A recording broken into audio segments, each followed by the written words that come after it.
Dear students, welcome to my lecture series on COSET Part 5. Myself C.H. Naidu, working as a mathematics lecturer in Surveillance Government Degree College, Bhimirpatnam. So what are the learning outcomes of this today's lesson? Student can learn the proof of some theorems on cosets and definition of normalizer of an element, center of a group and its applications. ఈ రోజు మనం క్లాస్లో discuss చేసేది ఏంటంటే కోసెట్స్కి సంబంధించి ఇంకా remaining theorems మనం prove చేయాలి.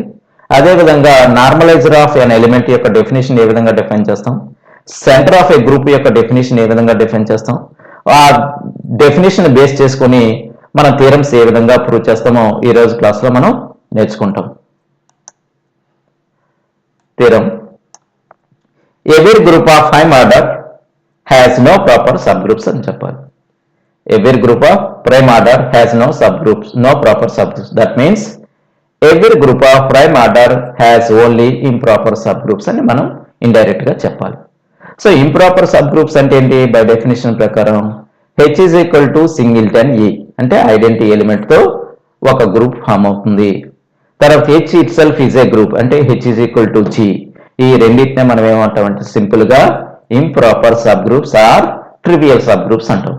అంటే ఏంటి? ఒక గ్రూప్ యొక్క ఆర్డర్ ప్రైమ్ తీసుకుంటే ఆ గ్రూప్ కి ఈ రెండు గ్రూప్స్ మాత్రమే సబ్ గ్రూప్స్ అవుతాయి అని చెప్పాలి. Okay, so proof let G be a group such that order of G is equal to P where P is a prime number.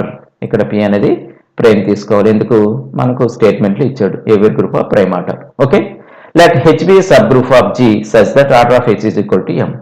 H అనేది ఒక సబ్ గ్రూప్ తీసుకోవాలి, దాని యొక్క ఆర్డర్ M అయ్యే విధంగా మనం తీసుకుంటాం. By Lagrange's theorem, order of H divides order of G. That implies M divides P. So Lagrange's theorem ఏం చెప్తుంది? Order of H divides order of G. So that implies order of H means M, order of G means P. M divides P. Since P is a prime number, so M is equal to 1 or M is equal to P అవుతుంది. ఇక్కడ P అనేది prime number కాబట్టి ఇక్కడ P ని భాగించేటటువంటి M values ఏమవుతాయి? M is equal to 1 or M is equal to P అవుతుంది. So for example మనకి ఇక్కడ తీసుకుందాం ఏంటి? సో ఇక్కడ M divides so prime number 5 తీసుకోండి. ఓకే, 5ని భాగించేటటువంటి M వాల్యూస్ ఏమవుతాయి? 5ని భాగించాలి అంటే ఇక్కడ M is equal to 1 అని అవ్వాలి లేదా M is equal to 5 అవ్వాలి. ఎందుకు? ఇంకా ఆ రెండు తప్ప ఏ ఎలిమెంట్స్ కూడా 5ని భాగించలేవు. భాగిస్తాయి కానీ రిమైండర్ అనేది ఖచ్చితంగా 0 రావాలి. ఆ విధంగా ఈ M అనే ఎలిమెంట్స్ మనం తీసుకోవాలి. అది order of H divides order of G అనేది అర్థం. Okay, so therefore since P is a prime number కాబట్టి M is equal to 1 or M is equal to P. So M is equal to M అంటే ఏంటి? Order of H. Order of H is equal to 1. So order of H is equal to P అంటే ఏంటి? దేనికి equal? Gకి equal. So that imply దాని అర్థం ఏంటంటే order of H is equal to 1 అంటే therefore H is equal to singleton E. ఎందుకు? Identity element యొక్క ఆర్డర్ ఎప్పుడు కూడా 1 కాబట్టి we know that.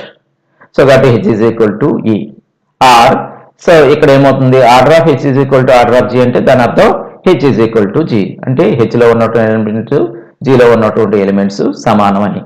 Okay, number of elements సమానం. Okay, so these are improper or trivial subgroups. ఈ రెండు కూడా మనకి ఏమవుతాయి? Trivial or improper subgroups అవుతాయి. That means G has only improper subgroups. So that implies G has no sub proper subgroups. అది so కాబట్టి every group of prime order has no proper subgroups. Okay, next definition: normaliser of an element. ఒక element యొక్క normaliser ని మనం ఏ విధంగా define చేస్తాం? Let G be a group. G అనేది ఒక గ్రూప్ తీసుకోవాలి and A belongs to G. ఒక ఎలిమెంట్ G లో తీసుకోవచ్చంటే then the set of all elements in G which are commutes with an element of A in G and it is denoted by n of A means normalizer of A, that is n of A is equal to the set of all elements X belongs to G such that Ax is equal to XA. ఇక్కడ ఏంటి? the set of all elements in G, అన్ని elements కూడా ఎందులో ఉండాలి? Gలో ఉండాలి. ఆ Gలో ఉన్నటువంటి elements ఎట్లా ఉండాలి? which are commutes with an element of A. A అనే ఎలిమెంట్ తో కమ్యూట్ అయ్యే విధంగా Gలో ఎలిమెంట్స్ తీసుకోవాలి. సో అలా తీసుకుంటే ఆ ఎలిమెంట్స్ మనం ఏమంటాం, నార్మలైజర్ ఆఫ్ ఏ అంటాం. So AX is equal to XA, commutes అంటే AX is equal to XA అయ్యే విధంగా ఎక్స్ల యొక్క సమితే మనకు ఆ ఎలిమెంట్ యొక్క నార్మలైజర్ ఆఫ్ అవుతుంది. Okay, centre of a group, let G be a group and A belongs to G, the set of all elements in G which are commutes with every element of G and it is denoted by C of G or Z of G. That is C of G is equal to the set of all X belongs to G such that Ax is equal to XA for each A belongs to G. అది ఇక్కడ normaliser of element centre of a group కి difference ఏంటంటే ఇక్కడ with every element of G, జీలో ఉన్నటువంటి ప్రతి element తో కూడా కమ్యూట్స్ అయ్యేటటువంటి ఎక్స్ల యొక్క సమితే మనకేమవుతుందంటే centre of G or Z of G అవుతుంది. అది ఇక్కడ ఏంటి, the set of all elements in G which are commutes with only one element A. ఇక్కడ ఏంటి, the set of all elements in G which are commutes with every element of G, జీలో ఉన్నటువంటి ప్రతి elements తో కూడా so commute అయ్యేటటువంటి ఎక్స్ల యొక్క సమితే మనకి ఏమవుతుందంటే సెంటర్ ఆఫ్ G అవుతుంది. Okay, next theorem, let G be a group and A belongs to G, then N of A is a sub group of G అవుతుంది. మనం ప్రూవ్ చేయాలి ఏంటి, సో G అనేది ఒక గ్రూప్ అండ్ A అనేది Gలో తీసుకుంటే N of A అనేది కూడా Gకి సబ్ గ్రూప్ అవుతుందని ప్రూవ్ చేయాలి. సో సబ్ గ్రూప్ యొక్క కండిషన్స్ ఏం చెప్తాం, this N of A is non-empty, this N of A is subset of G, రెండు elements x, y belongs to N of A లో తీసుకొని x y inverse is also belongs to N of A అని చెప్తే therefore N of A is a subgroup of G అని మనం చెప్పినట్లే. So కాబట్టి so proof N of A యొక్క definition ఏంటి, N of A is equal to the set of all elements x belongs to G such that Ax is equal to XA. This is the normalizer of an element యొక్క definition. To prove that N of A is a subgroup of G అని మనం చెప్పాలి. So కాబట్టి since E belongs to G, so G అనేది group కాబట్టి identity element ఉంటుంది. We have A is equal to A, so ఇది మనకు అవుతుంది. So therefore E belongs to N of A. ఈ కండిషన్ ఎప్పుడైతే సాటిస్ఫై అయిందో this element E belongs to N of A, therefore N of A is non-empty. మనం non-empty చెప్పాం. So clearly N of A is subset of G by definition. N of A యొక్క definition బట్టి so N of A is subset of G అవుతుంది.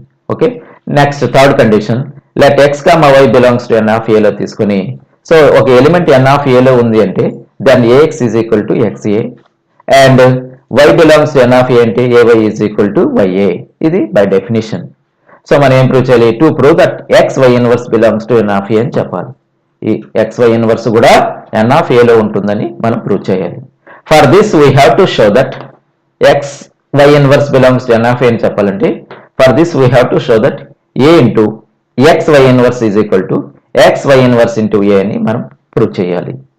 Okay, first we prove that y inverse belongs to N of A అని చెప్పాలి. So first ఏం చెప్పాలి, y inverse అనేది N of A లో ఉంటుందని మనం ప్రూవ్ చేయాలి. Since Ay is equal to YA, so మనకు already Ay is equal to YA. So మొత్తం నేను ఈ ఈక్వేషన్ నేను ఏం చేస్తాను, సో ఇటువైపు అంటే లెఫ్ట్ సైడ్ y ఇన్వర్స్ తో మల్టిప్లై చేస్తాను, రైట్ సైడ్ కూడా y ఇన్వర్స్ తో నేను మల్టిప్లై చేస్తాను మొత్తం ఎంటైర్ ఈక్వేషన్ ని. So therefore y inverse into Ay into y inverse is equal to y inverse into Ya is equal to y inverse. So మనకు G is a group కాబట్టి మనకు ఏం చేస్తాం, అసోసియేటివ్ ప్రకారం y inverse into A is equal to y into y inverse is equal to y inverse into y into Ay inverse. So y into y inverse ఏమవుతుంది, E అవుతుంది. So కాబట్టి A into E అవుతుంది. So కాబట్టి y inverse into A is equal to Ay inverse అవుతుంది. So therefore so y inverse A is equal to A into y inverse అని మనం prove చేసాం. ఇప్పుడు this y inverse belongs to N of A అని మనం prove చేసినట్లే. Okay, so therefore y inverse belongs to N of A. Now నేనేం చెప్పాలి, A into x y inverse is equal to x y inverse into A అని నేను prove చేస్తే therefore x y inverse belongs to N of A అని మనం prove చేసినట్లే. So therefore now A into x y inverse is equal to so by associative condition Ax y inverse. So we know that Ax is equal to XA. ఎందుకు, x belongs to N of A లో తీసుకున్నాం కాబట్టి Ax is equal to XA. So కాబట్టి Ax plus లో నేను రాశాను x అని రాశాను into y inverse. Again dot is associate కాబట్టి x into A y inverse. So that is equal to x into again A y inverse is equal to మనకి ఏంటి ఇందాకే మనం ప్రూవ్ చేసాం. So A y inverse is equal to ఏంటి y inverse into A అని మనం prove చేస్తాం కాబట్టి ఈ కండిషన్ని యూజ్ చేసుకుంటాను. So therefore A y inverse is equal to y inverse into A. Again dot is associative కాబట్టి x y inverse into A. So మనం అదే ఎక్కడ ప్రూవ్ చేయాలి, ఏ ఎక్స్ వై ఇన్వర్స్ అనేది తీసుకొని మనం ఏం ప్రూవ్ చేయాలి, x y inverse is equal to A అని మనం రాబెట్టాం. So therefore A into x y inverse is equal to x y inverse into A. That implies x y inverse belongs to N of A. So therefore N of A is a subgroup of G అని మనం prove చేసినట్లే. Okay, thank you watching my video.